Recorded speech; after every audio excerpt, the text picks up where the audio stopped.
शुक्र जनन की विधि कैसे चालू होती है। 3 चरण है, विभाजन कौन सा होना है मैंने बता दिया, यस और नो।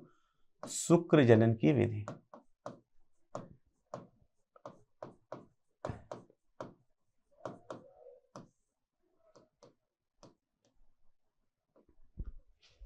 जब मैं शुक्र जनन विधि की बात करता हूं तो शुक्राणुओं का जनन हो कहां रहा है, शुक्र जनन नलिकाओं के अंदर। मैंने पूरी नलिका ना लेके, ध्यान दीजिएगा आप लोग, मैंने पूरी नलिका ना लेके उस नलिका का एक सिरा ले लिया है बस, ऐसा, जिसे हम लोग क्या बोल रहे थे, जननिक अस्तर बोल रहे थे, यस और नो।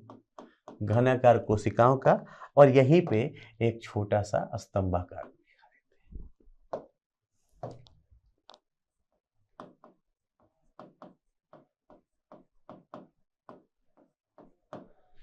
ये हो गई घनाकार कोशिकाएं और ये हो गई हमारी जननिक अस्तर।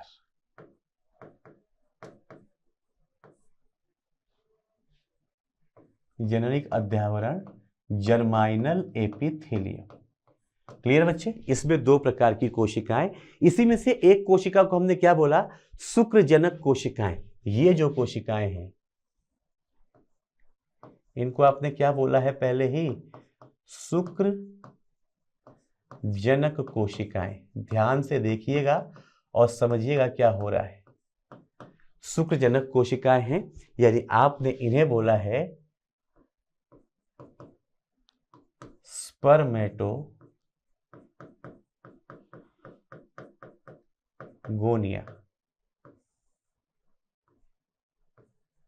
कोशिका, स्पर्मेटोगोनिया कोशिका बोला है।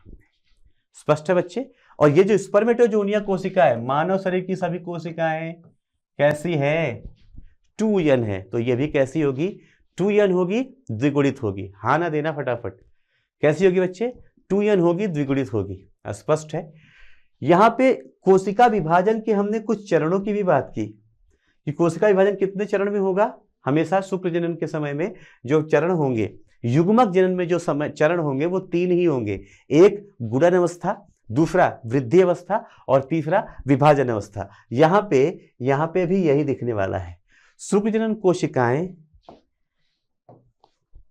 सबसे पहले यहां पे क्या आता है, ये होता है गुणन अवस्था, मल्टीप्लिकेशन फेज। हमने बात की थी 3 अवस्था में होगा। सबसे पहले क्या आएगा बच्चे, गुणन अवस्था। देखो शुक्र जनन कोशिकाएं जो हैं, यहाँ की जो घनाकार कोशिकाएं हैं कुछ, ये कोशिकाएं विभाजन करके बहुत सारी और शुक्रजनक कोशिकाएं बनाती है। इनके अंदर क्या हुआ, विभाजन हुआ और विभाजन करके बहुत सारी शुक्रजनक कोशिकाएं बनाती है। मतलब जो कोशिका यहाँ पे है वही कोशिका वो यहाँ बना रही है, बस एक फर्क हो रहा है। अगर आप समझ रहे हैं तो यहाँ आइए देखिएगा, ये पहले यहाँ पे थी, पहले यहाँ पे थी दीवार पे, अब इस दीवार के बाहर ये यहाँ पे बहुत सारी कोशिकाएं बनाती है, ऐसी। स्पष्ट हुआ। ये तो मैंने चर्म बनाया है, वहां पे अधिचर्म या अध्यावरण, इसके विभाजन से यहाँ पे बहुत सारी शुक्रजनक कोशिकाएं बन जाएंगी, ऐसे। फिर क्या होगा, बहुत सारी शुक्रजनक कोशिकाएं बनी, इनमें से बहुत इंपॉर्टेंट बात है, इनमें से कुछ कोशिकाएं, ये कुछ कोशिकाएं वापस विभाजित होके और ढेर सारी शुक्रजनक कोशिकाएं बनाती रहती है, बहुत सारी।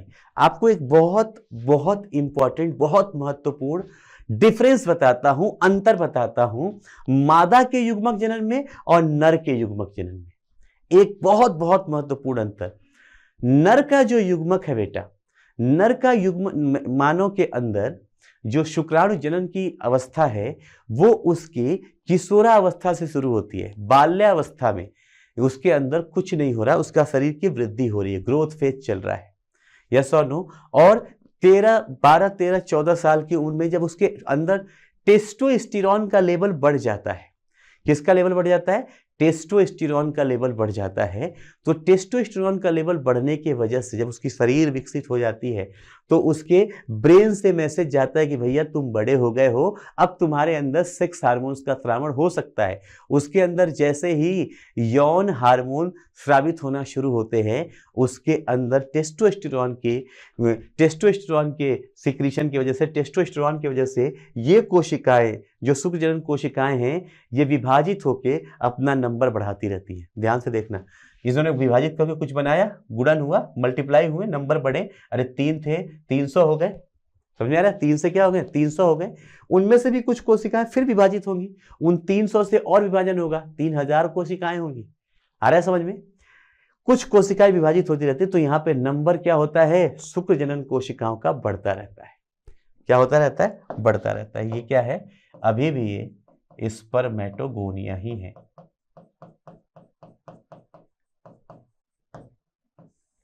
स्पर्मेटोगोनिया का नंबर क्या होता है? बढ़ जाता है। बट बहुत जरूरी बात, कुछ तो यहाँ पे बार बार विभाजित होके, इन्हें बोलते हैं हम स्टेम कोशिका, जो स्टेम सेल की तरह काम कर रही हैं।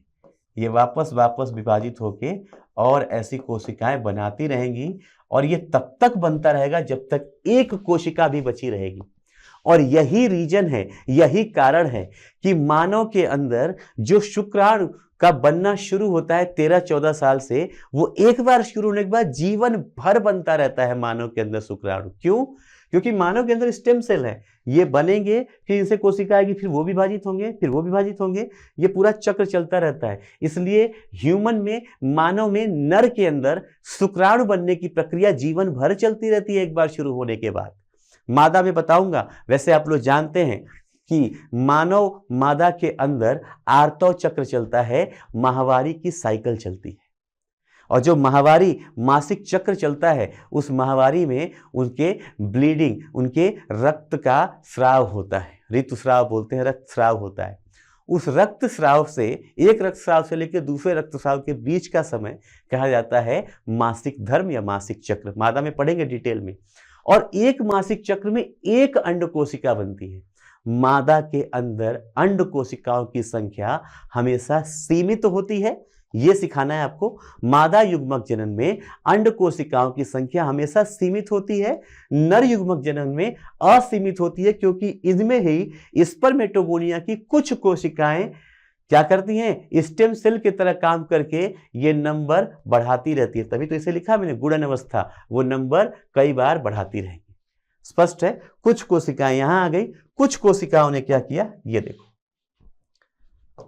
इनके अंदर की ही कुछ कोशिका तो विभाजित होने लगी। ये कोशिकाएं जिम्मेदारी लेती है कि भाई हम स्पर्मेटोगोनिया की कोशिका हैं, हम शुक्र जनक कोशिका है, तो हम शुक्राणुओं को क्या करेंगे? पैदा करेंगे। क्लियर है? इन कोशिकाओं में से कोई एक कोशिका खा पी के अपना आकार बढ़ाती है, खाना पीना खाती है, यहां से न्यूट्रिशन ले रही है, खाना पानी लेके हमारे जो हम खा पी रहे हैं हमारे रक्त के द्वारा, वो सभी पूरे हमारे शरीर के सभी अंगों में घूम रहा है। वहां से वो क्या करती है? खाना लेती है। खाना लिया और खाना लेके अपना आकार बढ़ा लिया। मान लो बच्चों, मैंने बोला ये वाली कोशिका है जो अपना आकार बढ़ा रही है, तो ये कोशिका आकार में बड़ी हो जाती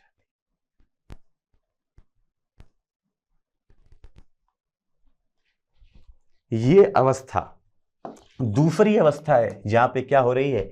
वृद्धि हो रही है। यहां से ये जो अवस्था है, ये वृद्धि अवस्था है। दूसरा पढ़ा है ना, 3 अवस्थाओं में होगा। ये क्या कहलाता है? ये कहलाता है वृद्धि अवस्था, ग्रोथ फेज। ये क्या हो गई? बड़ी हो गई, जिसे अब प्राथमिक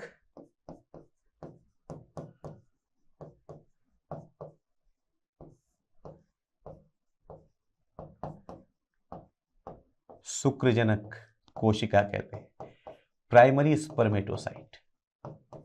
क्या कहते हैं बेटा इसे? प्राथमिक शुक्रजनक कोशिका। और जब एक बार शुक्रजनक कोशिका ये तैयार हो गई खाना पीना खा के, यहां से शुरू होगा विभाजन की अवस्था नीचे, और ये कोशिका विभाजित होती है, और 2 कोशिकाओं का निर्माण हो रहा है। इस कोशिका के विभाजन से क्या? 2 कोशिकाएं बनती हैं। ये वाला जो विभाजन है, ये पहला विभाजन है, इसे हम बोलते हैं अर्धसूत्री विभाजन फर्स्ट, क्योंकि जो अर्धसूत्री विभाजन है वो हमेशा 2 चरणों में होता है। ये क्या बनता है, अर्धसूत्री विभाजन फर्स्ट, ये पहला वाला है। स्पष्ट है कौन क्या बना, ये पहला वाला अर्धसूत्री विभाजन फर्स्ट। और यहां से प्राथमिक शुक्रजनक कोशिका के विभाजन से ये जो कोशिका बनी है, इन कोशिकाओं को हम बोलते हैं द्वितीयक, सेकेंडरी स्पर्मेटोसाइट, द्वितीयक शुक्रजनक कोशिका।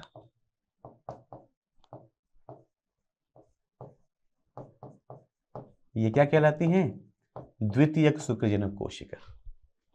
समझ में आ रहा है। इनके अंदर फिर से अर्धसूत्री विभाजन 2,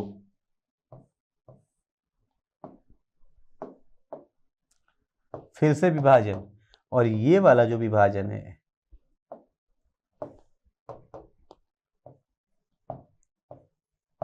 ये, जब ये विभाजन होता है तो ये विभाजन होता है अर्धसूत्री विभाजन 2।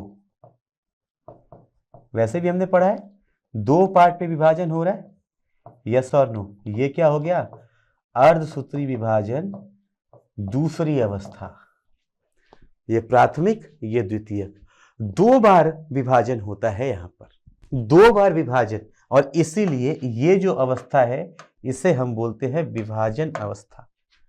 यहां से ये हमारी तीसरी कंडीशन है जिसे हम क्या बोलते हैं, विभाजन अवस्था। आपको बताया था बच्चे 3 अवस्था में जाना पड़ेगा, यस और नो। ये क्या कहलाता है, विभाजन अवस्था। और इस 2 बार विभाजन होने से, 2 बार अर्धसूत्री विभाजन होने से, ये और ये, जब ये 2 बार अर्धसूत्री विभाजन होते हैं तो यहां पे जो संरचना बनी है इसे बोला जाता है शुक्र प्रशु।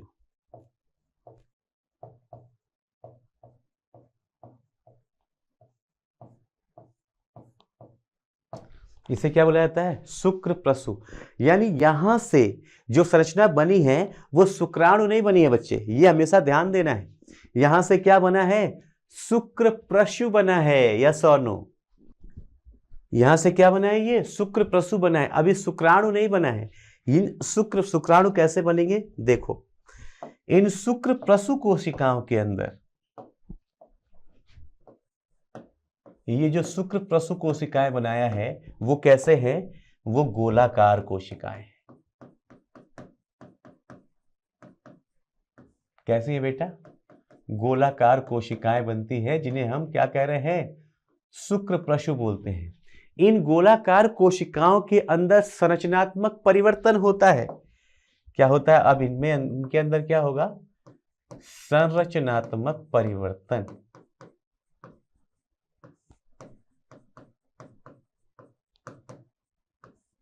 और जैसे इनके अंदर संरचनात्मक परिवर्तन होता है, जरा देखना ये सभी की सभी कोशिकाएं कैसे बदल रही हैं। संरचनात्मक परिवर्तन होता है, ये कोशिकाएं जो यहां दिख रही हैं ये ऐसे पहले गोल थी, अब चपटी होके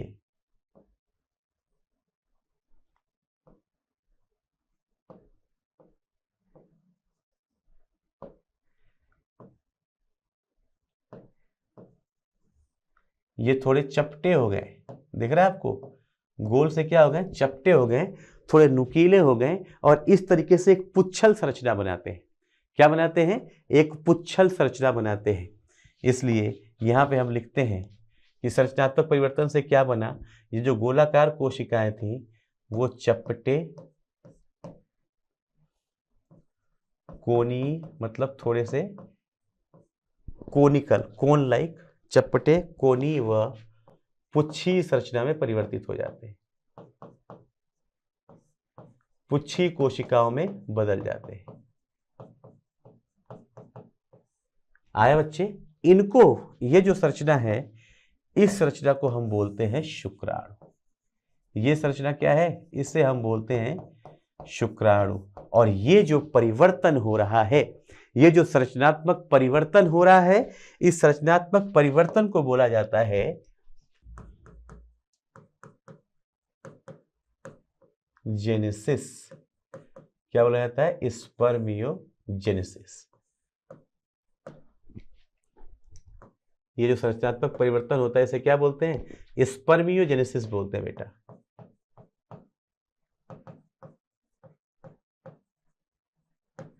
स्पर्मियोजेनेसिस विधि के द्वारा इनके अंदर संरचनात्मक परिवर्तन होते हैं और जो गोलाकार शुक्र कोशिकाएं बनी थी वो चपटे कोनिकल, थोड़े से पॉइंटेड किनारे वाले, थोड़े से पॉइंटेड ऊपर से कोनिकल और पुच्छी कोशिकाओं में परिवर्तित हो जाते हैं जो शुक्राणु कहलाते हैं। ये सब कहानी कहाँ चल रही है याद करिए, कहाँ पे? अगर मैं गोल सा बनाऊं तो शुक्र जनन नलिका के अंदर, फटाफट आना। ये हो गई हमारी शुक्र जनन नलिका, यस और नो। इस शुक्र जनन नलिका के अंदर चल रहा है सारा कार्यक्रम।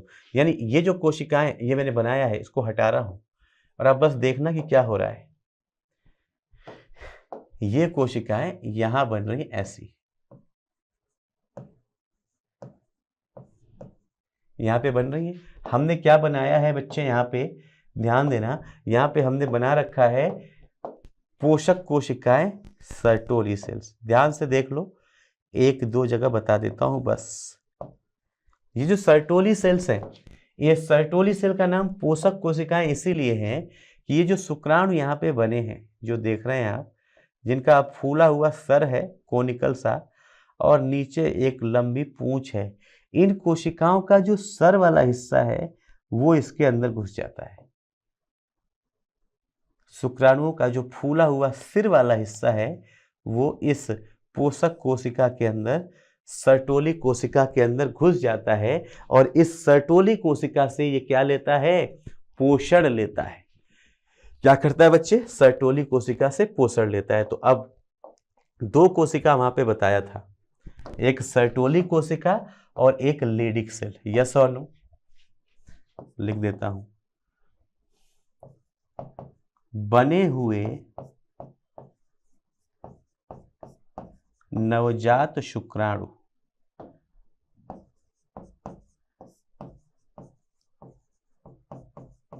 बने हुए नवजात शुक्राणु पोषक कोशिका, पोषक या सर्टोली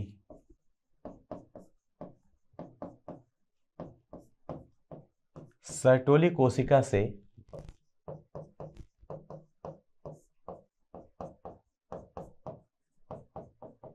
ये सर्टोली कोशिका से क्या करते हैं?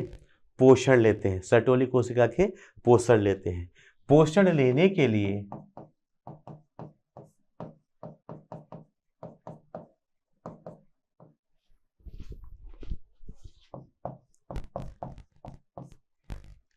शुक्राणु का सर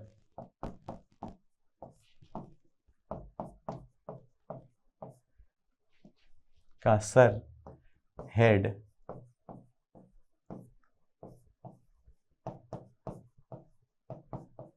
कोशिका के जीव द्रव्य में, कहां पे? उस कोशिका के जीव द्रव्य में आबद्ध हो जाता है,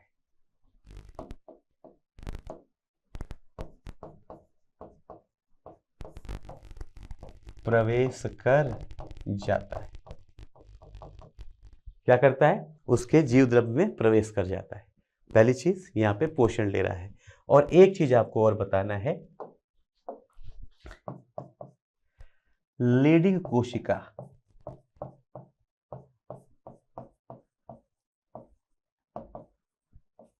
या अंतर कोशिकीय कोशिका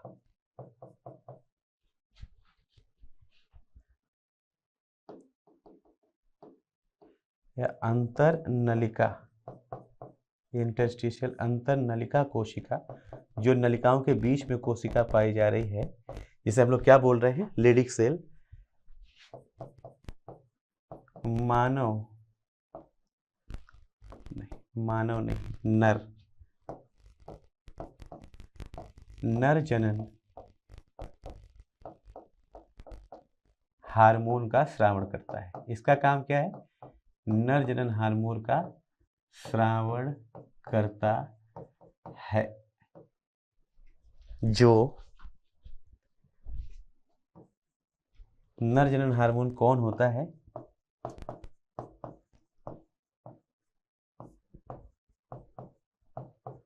जो नर जनन हार्मोन है उसका नाम क्या है?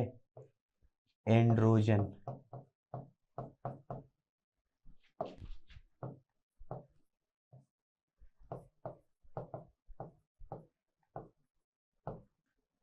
कौन सा हार्मोन का स्रावन करता है? एंड्रोजन। आपको बता दूं, इस एंड्रोजन में सबसे ज्यादा है टेस्टोस्टेरोन। इसका जो मुख्य घटक है वो क्या है? टेस्टोस्टेरोन है। और यही टेस्टोस्टेरोन क्या करता है? द्वितीयक लैंगिक लक्षण। इसी की वजह से क्या आता है? द्वितीयक लैंगिक लक्षण। मतलब नर है तो दाढ़ी मूंछ आएगी, आवाज भारी हो जाएगी, है ना। ये सब क्रियाओं के लिए कौन सा हार्मोन रिस्पॉन्सिबल है? टेस्टोस्टेरोन हार्मोन रिस्पॉन्सिबल है, जो कहां से निकल रहा है? लेडिक सेल से निकल रहा है। तो इस तरीके से शुक्रजनन नलिका के अंदर शुक्राणुओं के निर्माण की कहानी पढ़ ली। क्या पढ़ा? शुक्रजनन नलिका का जो आवरण है अंदर से, उसका जो अध्यावरण है उसे हम लोग जननिक अध्यावरण बोलते हैं, जहां दो प्रकार की कोशिकाएं हैं। एक है शुक्रजनक कोशिकाएं जो संरचना में घनाकार हैं, और दूसरी हैं जो शुक्राणु बनेंगे उनको पोषण देने वाली कोशिकाएं। पोषण लेने के लिए गए हैं ना उनके पास, जिन्हें हम स्तंभाकार के रूप में देखते हैं, और इन कोशिकाओं को बोलते हैं पोषक कोशिकाएं या सर्टोली सेल। यस और नो? न शुक्रजनक कोशिकाओं के अंदर पहले गुणन अवस्था से उनकी संख्या बढ़ाई जाती है, और उन बढ़ी हुई संख्या में से कुछ कोशिकाएं खाना पीना खाकर पोषण इकट्ठा करके अपना आकार बढ़ा लेती है। तो गुणन हो गई और वृद्धि अवस्था हो गई। आकार क्या कर लिया? बढ़ा लिया। वृद्धि अवस्था में आती है, और एक नियमित एक आकार होने के बाद जब उनके अंदर पोषण इकट्ठा हो जाता है तो वो खुद को परिवर्तित कर लेती हैं प्राथमिक शुक्रजनक कोशिका में। यस और नो? प्राथमिक शुक्रजनक कोशिका बोलो, शुक्र कोशिका बोलो, एक ही बात है। प्राइमरी स्पर्मेटोसाइट में, जिसके अंदर अर्धसूत्री विभाजन की पहली अवस्था होती है, और दो द्वितीयक शुक्रजनक कोशिकाएं बनती हैं, जिनके अंदर दूसरी अवस्था में अर्धसूत्री विभाजन का होके यहाँ पे शुक्र प्रसु का निर्माण होता है। जो शुक्र प्रसु गोलाकार कोशिकाएं हैं, ये गोलाकार कोशिकाओं के अंदर फिर संरचनात्मक परिवर्तन होता है। ये सब नली के अंदर हो रहा है। संरचनात्मक परिवर्तन होता है जिसे हम स्पर्मियोजेनेसिस बोलते हैं, जिससे ये गोलाकार कोशिकाएं चपटे और पुच्छी कोशिकाओं में परिवर्तित हो जाती है। चपटी, फ्लैट और पूंछ वाली पुच्छी कोशिकाओं में परिवर्तित हो जाती है, जिन्हें हम शुक्राणु बोलते हैं। यस और नो? और ये यहाँ से बने हुए शुक्राणु, नलिका के अंदर बने ये शुक्राणु नलिका के अंदर उपस्थित पोषक कोशिका के अंदर अपने स्तर का प्रवेश करा देते हैं, और उसके जीव द्रव्य से पोषण लेने के बाद ये यहाँ से निकलेंगे। यहाँ से मतलब शुक्रजनन नलिका से विमोचित होते हैं। ये भी लिख देता हूं। पोषण लेने के पश्चात शुक्राणु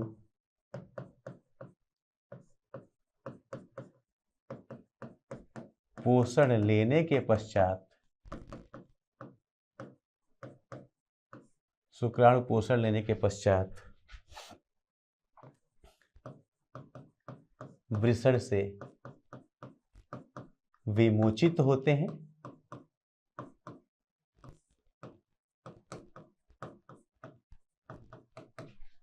तथा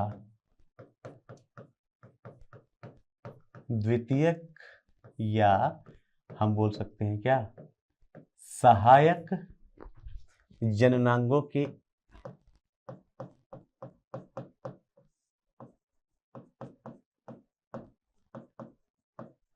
सहायता से वीर्य सेचन करके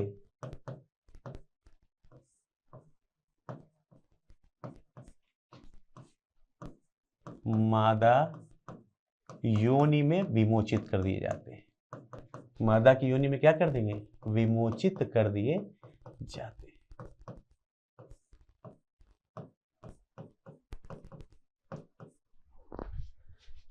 जहां पे क्या करेगा मादा के अंदर ये शुक्राणु निषेचन की प्रक्रिया को संपन्न करेगा। तो आज के लिए इतना ही बच्चों, मिलते हैं नेक्स्ट क्लास में।